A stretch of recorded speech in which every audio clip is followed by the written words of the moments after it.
મીઠી મધુરી વાત 19 વચનામૃત ચાલે છે મધ્યનું 15. કાલે વાત આવી હતી, આ સાધુ મારા શત્રુને માર્યાનો ઉપાય કરે છે, માટે મારા પરમ હેતુ છે.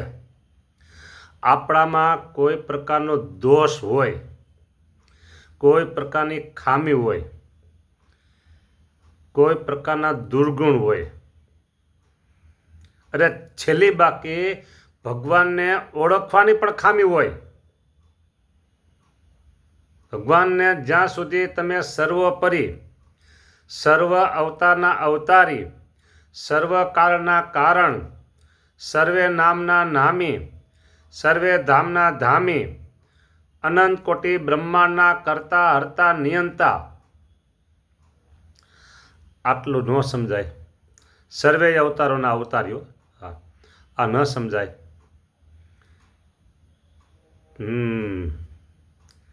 એ આડી આવે હો, છેલ્લે આડી આવે ઓળખવાની વાત. એટલે આવી કોઈ આપણામાં ખામી હોય અને સાધુ આપણે કોઈ ધક્કીને વઢીને અથવા તો દુઃખ લગાડીને અથવા તો આપણે ગળે ન ઉતરતું પ્રાણે આપણે મનાવે. જો તમારે આત્યંતિક કલ્યાણ, ભગવાન સ્વામિનારાયણની મૂર્તિનું સુખ જોતું હોય, સાંભળજો, આત્યંતિક કલ્યાણ, ભગવાન સ્વામિનારાયણની મૂર્તિનું સુખ એ જોતું હોય તો ભગવાન સ્વામિનારાયણને જેવા છે તેવા ઓળખવા પડે. બાકી એમાં બુદ્ધિનું કોઈ ડાપણ કામ આવે નહીં. ગમે તેટલી બુદ્ધિ આપણી હોય, જગતના વ્યવહારમાં ગમે એટલા આપણે હોશિયાર હોય, 5 માણસો કદાચ આપણે પૂછવા આવતા હોય, 5-25 માણસો આપણી પાસે કામકાજ કરતા હોય, અરે છેલ્લી બાકી આપણા હાથ નીચે 50 માણસો કામ કરતા હોય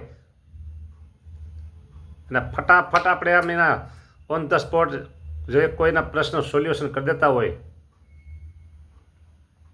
પણ જો પુરુષોત્તમ નારાયણને ઓળખવામાં ખામી રહી ગઈ તો એ મોટી ખોટ છે, ખોટ છે, ખોટ છે.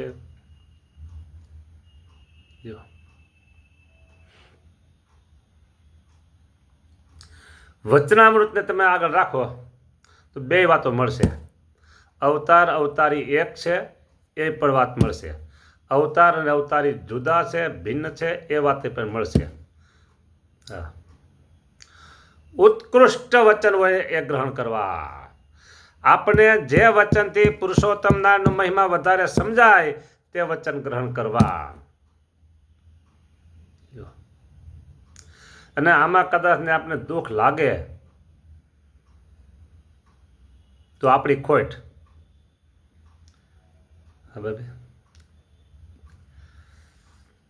વિચાર શત્રુપણું આપણા સ્વભાવ સાથે રાખવું પડે. વાત મુદ્દો એ છે. તે સાધુ શત્રુને ખોદે તેમાં જેને મોરે કહીએ એવો વિચાર હોય તેને તે સાધુનો અભાવ આવે નહીં. નકર સાધુનો અભાવ આવી જાય, આપણું ભૂંડું થઈ જાય. જો સાધુનો અભાવ આવ્યો તો આજ નહીં તો કાલ નહીં તો પરમદી ચોક્કસ આપણું ભૂંડું થાય. પુરુષોત્તમ નારાયણ કે છે, માટે સાવધાન.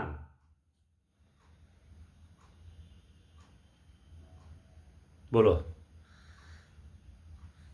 વાત તો વચનામૃતની લેવાની ચાલે છે, પણ છતાં એમાં આવ્યું ને કે આ સાધુ મારા શત્રુને માર્યાનો ઉપાય કરે છે, માટે મારા પરમ હેતુ છે. એક એ આવ્યું ને સ્વભાવ ઉપર જે શત્રુપણું રાખવું એ જ સર્વ વિચારમાં શ્રેષ્ઠ વિચાર છે. આને અનુસંધાન આટલી આગળની બધી વાતો કરી. બોલો, સાધુ માટે જો તમે દંડવત, માળા, પ્રદક્ષિણા, સેવા, સમાગમ, દાન, ધર્માદો આ બધું કરતા હો, શિબિરો ભરતા હો, દાન ધર્માદો કરતા હો, બરાબર, જીવમાં જો સાધુનો અભાવ છે ને, ક્લાસ અક્ષરધામ આઘું થઈ જશે. સાધુનો અભાવ જીવમાં આવ્યો તો અક્ષરધામ આઘું અબજો યોજન થઈ જશે. લ્યો, માટે તમને કહીએ છીએ ગુણ લેજો, અને ગુણ ન લેવાય તો અભાવ તો લેશો જ નહીં. અભાવ તો લેશો જ નહીં. અને એક વાત નક્કી રાખજો, કોઈ પણ સાધુ તમને વઢીને દખીને સારું લાગે ન લાગે ગમે તે રીતે તમે કહે, એનો અંગત સ્વાર્થ ન હોય એ 100% સાચી વાત છે. કરવી વાત હરિકૃષ્ણની હેત દેખાડી હૈયા તણું, કાઢી લેવો કાળ મુખથી એવો ઉપકાર કરવો ઘણું.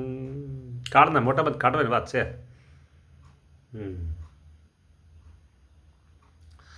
અને અભાવ આવ્યો એક સાધુનો, બીજા સાધુનો આવશે જ, બેનો આવ્યો, ત્રીજા સાધુનો ભાવ આવશે જ, ત્રણનો આવ્યો, ચોથાનો ભાવ આવશે જ, ચારનો આવ્યો, અને પાંચમો નહીં આવે ને ખાતરી શું? છઠ્ઠા ને નવમા 10મા સાધુનો અભાવ નહીં આવે ને ખાતરી શું?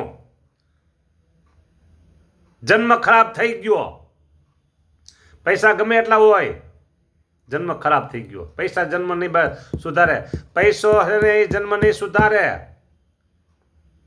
લખી રાખજો છાતી ઉપર.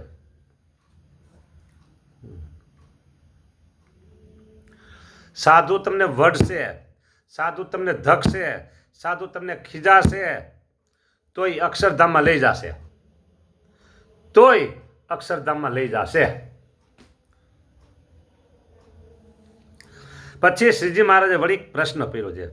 ધર્મ, વૈરાગ્ય, આત્મજ્ઞાન અને મહાત્મ્ય સહિત પરમેશ્વરની ભક્તિ એ 4 વાનામાંથી કોઈ કાળે પડે નહીં એવો જે હોય તેને 6 લક્ષણ કરીને ઓળખવો. ધર્મ, જ્ઞાન, વૈરાગ્ય અને ભક્તિ એમાંથી પાછો ન પડે. એને ઓળખો કેવી રીતે? મહારાજ કહે છે. પછી સર્વે સંતે જેવું જેને સમજાણું તેને તેવું કહ્યું, પણ કોઈથી યથાર્થ કહેવાયું નહીં. પછી શ્રીજી મહારાજ બોલે છે, જેનો બાળકપણામાંથી જ એવો સ્વભાવ હોય છે, કોઈની છાયામાં તો દબાય જ નહીં. લ્યો, બાળકપણામાંથી એવો સ્વભાવ હોય, કોઈની છાયામાં ન દબાય. હા, ને જ્યાં પોતે બેઠા હોઈએ ત્યાં કોઈથી હાંસી મસ્કરી થાય નહીં, અને તેને કોઈએ હળવું વેણ પણ કહેવાય નહીં. એવા જેના લક્ષણ હોય તે કોઈ દિવસ ધર્મ, વૈરાગ્ય, જ્ઞાન અને ભગવાનની ભક્તિ તેમાંથી પડે નહીં. અને તેનો માનીના જેવો સ્વભાવ હોય તો પણ તેને કલ્યાણનો ખપ છે. માટે તે સત્સંગમાંથી કોઈ પ્રકારે જાય નહીં. ઇતિ વચનામૃતમ મધ્યનું 15મું થયું. વાત એટલી હતી સ્વભાવ ઉપર જે સાધુ શત્રુપણું રાખે એ સર્વ વિચારમાં શ્રેષ્ઠ વિચાર છે. સર્વ વિચારમાં શ્રેષ્ઠ વિચાર છે. શત્રુપણું સ્વભાવ પર જોઈએ. બોલો, હવે આપણામાં કેટલા સ્વભાવ હશે એ તો આમ જોઈએ ને તો ખબર પડે. દ્રષ્ટિ આમ છે, રિવર્સ કરો દ્રષ્ટિને તો અંદર હશે ને દેખાશે. અંદર હશે ને દેખાશે. 100 વાતની એક વાત છે, 100 વાતની એક વાત છે, નવ કરવો આજ્ઞા લોપ. 100 વાતની એક વાત છે.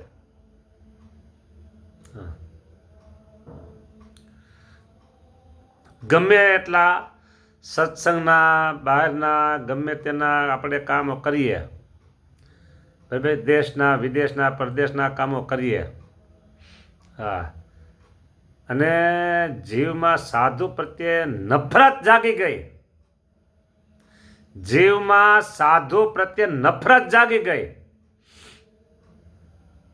નુકસાનીનો ધંધો ચાલુ થયો કહેવાય નહીં કહેવાય, નુકસાનીનો ધંધો ચાલુ કહેવાય. ગાડી રિવર્સમાં આલી આપણી કહેવાય.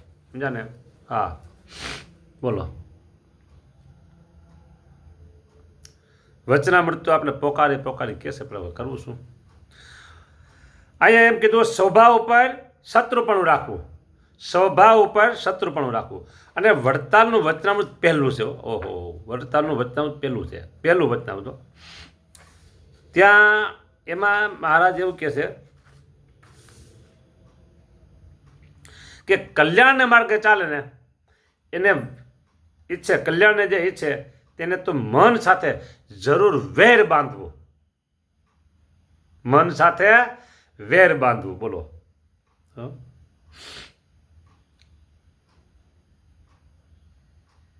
જો બુદ્ધિમાન હોય તેને તો પોતાના કલ્યાણાર્થે મન સાથે જરૂર વેર બાંધવું. બુદ્ધિમાન હોય ને પોતાના મન સાથે હોય. ખતરનાકમાં ખતરનાક હોય ને તો પોતાનું મન છે. ખતરનાકમાં ખતરનાક હોય ને તો પોતાનું મન છે. હા, બોલો.